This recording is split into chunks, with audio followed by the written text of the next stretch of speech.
بەڵێ هونەرمەند ئاراسە کە بەشێکی زۆر لە ڤیدیۆ کلیپی زۆر جوان و تایبەتی هەیە کە هەمیشە وەکو فیلمێک ئەتوانی سەیری ڤیدیۆ کلیپەکانی بکەی بەدەر لەو دەنگە خۆشەی کە هەیەی وەروە ئەو گۆرانی زۆر جوان و تایبەتانەی هەڵێبژێرێ لەگەڵ ئەمانەشە هونەرمەند ئاراس کوردی ئێستا بەرهەمێکی نوێی خۆی بڵاوەکاتەوە بێگومان ئەم هونەرمەندە هەمیشە باوەڕی لەسەر ئەوە هەڵچنیوە کە پێی وایە نابێت هونەر خاڵی بێت لە ئامانج بێگومان هەموو کاتێک کار و بەرهەمێکی هونەری کە بڵاوەکرێتەوە ئامانجێکی لە پشت. بەڵێ بێگومان ئاراس وەکو تۆ ئاماژەت پێکرد یەکێکە لەو هونەرمەندانەی کە هەمیشە بەرهەمەکانی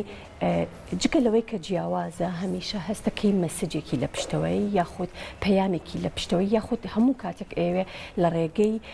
گۆرانیەکەیەوە بە تایبەتی لە ڕێگەی تێکستی گۆرانیەکانیەوە ئاماژە بۆ چەند شتێک بکات یاخود گزارش لەو کێشانە بکات یاخود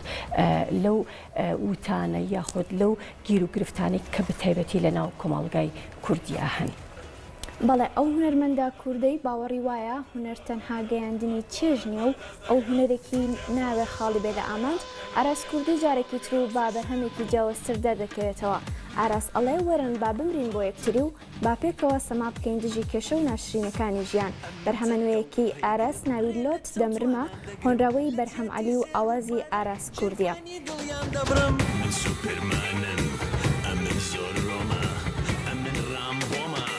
Raider zu Nishan